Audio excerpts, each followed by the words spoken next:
코로나 이후에 새로 만든 세계 최초?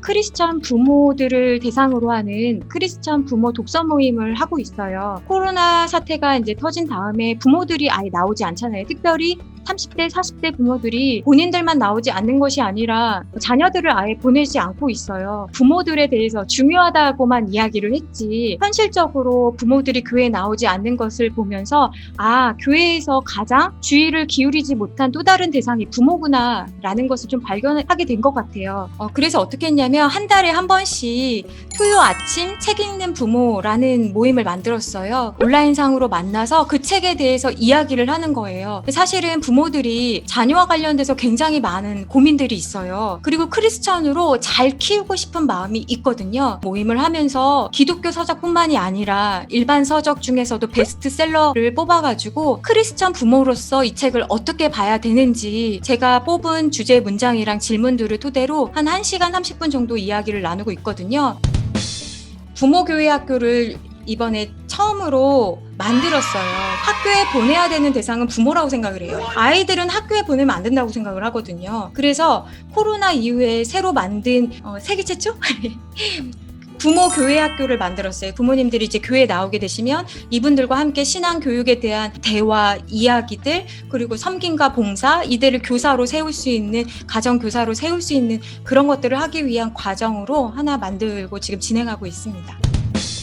저는 생각하게 하는 설교한 다음에도 내용에 대한 질문이라기보다는 뭘 느꼈는지에 대한 거를 많이 물어보고 있어요. 그 사람이 어떤 사람인지 알아도 감정이 나쁘면 잘 안 들리거든요. 하나님에 대해서도 저는 그렇게 생각을 해요. 하나님에 대해서 중고등학교 아이들이 모른다? 저는 그렇게 생각하지 않거든요. 그런데 하나님에 대해 갖는 생각들, 오해들을 풀으려면 그 아이들이 어떻게 느끼는지, 그리고 오늘 배운 게 무엇인지를 자기들 언어로 이야기를 해야 돼요. 저는 매일의 교육에서는 감정적인 교육이 가야지 인지적인 변화도 온다라고 생각을 하고,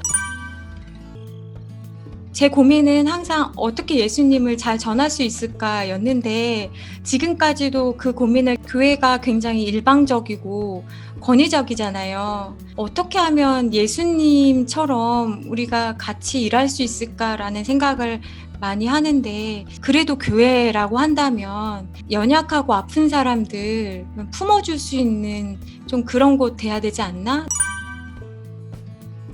교회 현장에서 잘 다루지 않는 주제들 우리 되게 많잖아요. 성과 관련된 거, 이성교제, 재정, 여러 가지. 그런데 사실 이게 굉장히 중요한 거거든요. 지금까지 잘 배우지 않았던 거, 그리고 조금 답이라고 내리기에는 답이 없는 것 같은 주제들 있잖아요. 그런 것들을 좀 많이 같이 이야기하고 좀 그랬으면 좋겠다라는 생각이 있어요. 교회에서 그런 주제들을 다루지 않으면 다른 데서 배워요. 안 배우는 게 아니라 다른 곳에서 영향을 받거든요.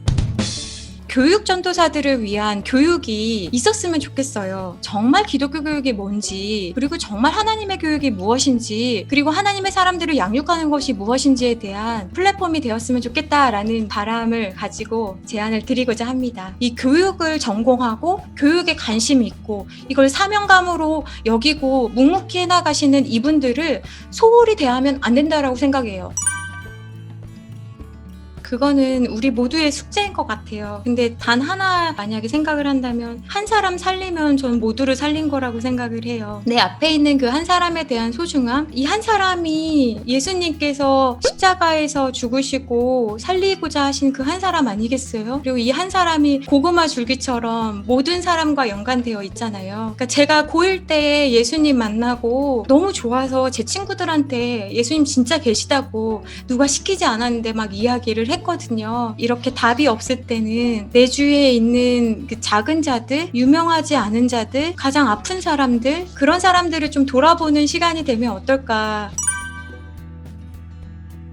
여자 사역자가 20년간 학문과 현장을 놓지 않고 아이 키우고 이렇게 하면서 여기까지 오기는 정말 쉽지가 않거든요. 그런 의미에서 제가 뭘 했다 이런 것보다는 저같이 부족한 사람도 했으니까 잘하고 있다고, 그리고 잘 가고 있다고, 틀리지 않았다고 공부도 교회를 하나님 나라를 세우기 위해서 하는 것이고 사역도 그렇기 때문에 공부랑 사역이랑 좀 분리해서 생각하지 말고 좀 균형감을 좀 찾으면 좋겠다.